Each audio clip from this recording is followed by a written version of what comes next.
Congress party ಎಷ್ಟು ಬುದ್ಧಿಯಿಂದ ಎಷ್ಟು ದಿವಾಳಿಯಾಗಿದೆ ಅಂದರೆ ಬೌದ್ಧಿಕವಾಗಿ ಸೇಮ್ ಎಲ್ಲರೂ ರಾಹುಲ್ ಗಾಂಧಿನ ಅವ್ರ ಜೊತೆಗೆ ವರ್ತಿಸ್ತಾರೆ. ಕಾಂಗ್ರೆಸ್ ಪಾರ್ಟಿ ಸ್ಥಿತಿ ಹೆಂಗಾಗ್ಯದ ಅಂತಂದ್ರೆ, ಕುರಿ ಮಂದೆಯಲ್ಲಿ ಒಂದು ಹುಲಿ ಸಿಕ್ಕಾಕ್ಕೊಂಡಿತ್ತಂತ.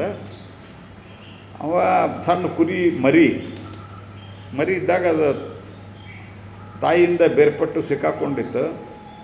ಅದು ಬ್ಯಾ ಬ್ಯಾ ಬ್ಯಾ ಅನ್ಕೋತ ಓಡಾಡ್ತಿತ್ತು. ಹಂಗೆ ಕಾಂಗ್ರೆಸ್ ಪಾರ್ಟಿ ಒಳಗೆ ಎಲ್ಲ ದೊಡ್ಡ ದೊಡ್ಡ ನಾಯಕರಿದ್ದಾರೆ, ಅನೇಕರು ಓದ್ದವರಿದ್ದಾರೆ. ಇವ್ರಂಗೆ ರಾಹುಲ್ ಗಾಂಧಿ ಹಿಂಗೆ ತಿಳುವಳಿಕೆ ಇಲ್ಲದವರು ಎಲ್ಲರೂ ಇದ್ದಾರೆ ಅಂತ ನಾ ಏನು ಹೇಳೋದಿಲ್ಲ. ಕಾಂಗ್ರೆಸ್ ಪಾರ್ಟಿ ಒಂದು ಹಳೆ ಪಾರ್ಟಿ.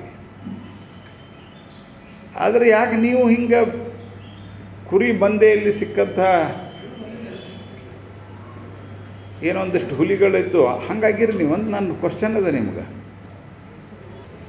ತೋರಿಕೆಗೆ ಕೆಲವು ಕನ್ನಡ ಹೋರಾಟಗಾರರು, ರೈತ ಹೋರಾಟಗಾರರು, ಒಂದೆರಡು ಹಿಂದೂ ಹೋರಾಟಗಾರರದ್ದು ಮಾಡಿದ್ದಾರೆ. ಆದರೆ ಮೇನ್ಲಿ ಇದರ ಹಿಂದೆ ಇರುವಂಥ ದುರುದ್ದೇಶ ಅತ್ಯಂತ ಹೀನಾಯ ಕ್ರಿಮಿನಲ್ ಆ್ಯಕ್ಟಿವಿಟಿಯಲ್ಲಿ ತೊಡಗಿದಂಥ, ದೇವಾಲಯನ ಅಪವಿತ್ರಗೊಳಿಸಿ, ಕೋಮು ಗಲಭೆಯನ್ನೆಬ್ಬಿಸಿ, ಪೊಲೀಸ್ ವೆಹಿಕಲ್ ಮೇಲೆ ಅಟ್ಯಾಕ್ ಮಾಡಿದಂಥ ಮತಾಂಧರನ್ನ, ಫ್ಯಾನಿಟಿಕ್ ಇಸ್ಲಾಮಿಕ್ ಶಕ್ತಿಗಳನ್ನು ಬಿಡುವ ಸಂಬಂಧವಾಗಿ ಈ ನಿರ್ಣಯವನ್ನು ತೆಗೆದುಕೊಂಡಿದ್ದಾರೆ. ಸರ್ಕಾರ ಯಾವ ರೀತಿ ಪ್ರತಿಯೊಂದರಲ್ಲಿಯೂ ತುಷ್ಟೀಕರಣದ ಪರಾಕಾಷ್ಠೆಯನ್ನು ತಲುಪ್ತಾ ಇದೆ ಅಂತ ಅನ್ನೋದಕ್ಕೆ ಇದೊಂದು ಅತ್ಯಂತ ಸ್ಪಷ್ಟ ಉದಾಹರಣೆ.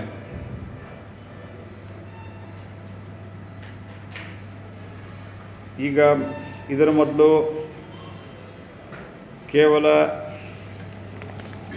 ಅವರು ಮುಸಲ್ಮಾನ್ ಕಾಲನಿ ಅಭಿವೃದ್ಧಿಗಳಿಗಷ್ಟೇ ದುಡ್ಡನ್ನು ಕೊಟ್ಟಿರುವಂಥದ್ದು ಉದಾಹರಣೆ ಇದೆ. ಅಲ್ಪಸಂಖ್ಯಾತರ ಕಾಲೇಜ್ಗಳು, ಸ್ಕೂಲುಗಳು ಇದು ಅಷ್ಟೇ ಅವರ ಒಂದು